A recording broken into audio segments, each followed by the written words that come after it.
back in a big way. Only thing I want to know about Houston, who is their closer? And now Şengün, defended by Green, for the lead. Game on the line, Draymond making a stop. It's like having Steph Curry take a shot. It's a three-point game. Here comes Van Vliet on the move, trying to tie. The Golden State Warriors have held on. We got all the confidence in the world that we can go in and close it out. Now that'll be our focus going down. Hey, first take on a Tuesday. I mean, I don't know what's going on, but I have Stephen A. in studio again. Who's suited and booted in the three-piece? Okay, I see you. All right, don't hurt him. And my girl Monica. Good morning. I saw you all over doing sidelines, doing your thing. That's I'm perfect, baby. You were Indy. You Milwaukee. That series. But oh yeah, Milwaukee. Yeah. I saw you doing your thing. Girl, thank you. Yeah. You know, I mean, she's not in some hotel room looking like she's attic, pictures behind. Stephen A., that was like some basic art in a Marriott. But it's like 3D behind her, like it was real wild, you know. But the way he was like calling his assistant, like, can I get that in my house? Like that's a lie. But okay, we'll go with that lie. We'll go with that lie. You guys feeling good? You ready to go? Yeah, All right, let's have a little fun. The Warriors took a commanding 3-1 lead last night as the series shifts back to Houston tomorrow. Draymond Green, Defensive Player of the Year finalist, made the biggest stop of the night, forcing a Şengün miss with 6.4 seconds left. He's the best defender I've ever seen in my life. He rises to the occasion. That's what Steve Kerr had to say. Meanwhile, playoff Jimmy in full effect. Guy wasn't 100%. We wouldn't have known. The Golden State star returned from a one-game absence. Butler contributed 27 points, 6 assists, 5 rebounds, blocked a shot, converted all 12 of his free throws while playing 40 minutes less than a week after he sustained that pelvic contusion. Here's Jimmy. Here's Dre. It means the world.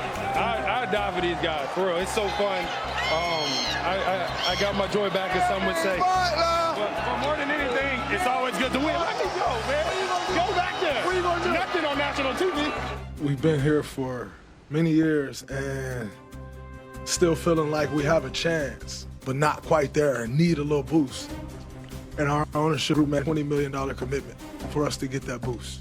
And what he's meant since he's been here. Like tonight was great. He played through the injury. It was beautiful. But it's just his presence. What his presence does for this team. Before I come to you, Stephen A., with the debate question, would you ever believe, if you didn't know anything about basketball, just seeing that he's only been with this team for 2 months? Just the chemistry and how he's already like galvanized and just fit in so seamlessly. You're absolutely right in terms of if you didn't know basketball. Yeah. But if you know basketball, you know that this ain't a surprise because where Jimmy goes, success follows. Yeah. Might not be a championship, but he's going to push you there. He pushed Chicago. He pushed Minnesota. Obviously, he did it with Miami, and now he's doing it with Golden State. Okay, to that point, he's trying to push him again this year, right? They know the window's closing. Of course, Dre and Steph just getting older, and I think 2 more years on the contract. Who's more important for a Golden State title run? Is it Dre and that defense or playoff Jimmy? I'm still going to say Draymond. And the reason I'm going to say Draymond is because without him, where's your defense? What kind of defense do you actually have? We all know the value of Jimmy Buckets. He is who he is. But in the same breath, we also know that whatever he's not doing can be offset by a Steph Curry explosion. What can't be offset is when you have no defense whatsoever. When you know that you can attack. They're undersized. Everybody knows it.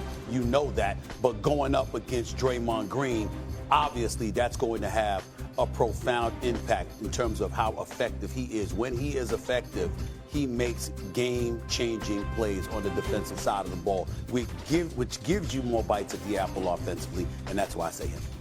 I agree with that, S.A. However, I think you take a hit on both sides of the ball tremendously, and not that Draymond Green as a point forward and facilitator is not an important piece of their offense as well. But if you lose Jimmy Butler, you're taking a hit on both sides of the basketball, and you lose your second offensive engine, if you will.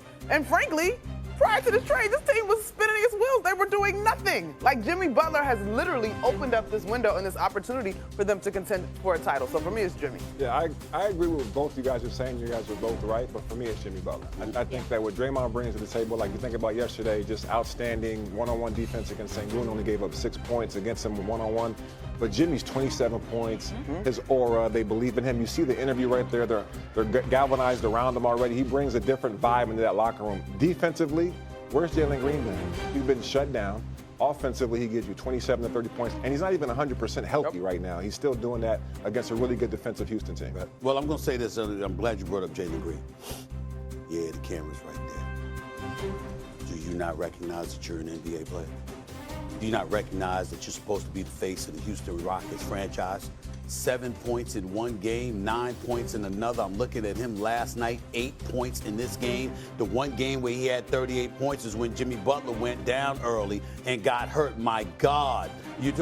When we talk about, you will not hear any trade rumor more than you will hear the Phoenix Suns talking about Kevin Durant going to Houston so they can reclaim a couple of those first-round picks that Houston possesses of Phoenix. Because what is Houston lacking? Houston is lacking complete, God bless him, he balled out, all right, very little help. But when you look at what Houston has done, I mean, my goodness, you're shooting a postseason worth 63% from the free throw line. You did it during the regular season. Then you come into the postseason. It's bad enough you can't make jump shots, can't make free throws either. And this is Jalen Green, athletic, talented, young. We understand that. But I'm talking about a disappearing act. There's an APB in Houston out for this brother right now. I mean, they got everybody looking for him. Where the hell have you been? Fred VanVleet is a champion, okay? But he's about Molly's height. And I'm just looking at him. Fred like that. Don't Fred like that. Just saying like that. I'm 5'7". Exactly. Which is good for a woman. But the point that I'm trying to make to you is that this brother is special. Fred VanVleet can ball. Major props to him. Where's the help? Where do you go just leave him out there like that? And Shingu, that's why you have to call his number, him or VanVleet. You're supposed to be relying on Jalen Green. He's going to get himself traded out of Houston. Booze. I'm telling you. Booze, to that you say what? Is that fair? He's going to get himself traded? He's not stepping up to the occasion? Like, I know that it's also his first playoff run, too, and I got to give him a little bit of grace because I have one of my first playoff runs, too, and I struggled in a couple games as well. But he's got to be midway. He can't be so great to have single digits in 3 out of the 4 games. He's got to be somewhere in the middle. I'm not saying something like this if it was 15, 18 points, y'all, or whatever. 7, but 9, you're saying 8. when you're saying the lights are the brightest, his play has diminished significantly. I'm saying they walked into this series knowing those rumors were going to be coming. Because everybody is saying Houston's a piece away. And everybody was talking about how, okay, well, they want them picks. They back because you can't trade Bradley Beal because he's got the no trade clause, right? And he don't want to leave even though they want him to leave. But you got a situation where Kevin Durant is the piece. That's right, I'm telling you. But Kevin, we get it. Kevin Durant is looming. Huh? Yeah, he's we get looming. Kevin Durant. And you know that Monica, coming into the series, and this is what you're doing. Where are you? I love this Houston. Chào mừng các bạn đã đến với kênh YouTube của mình. Lại là mình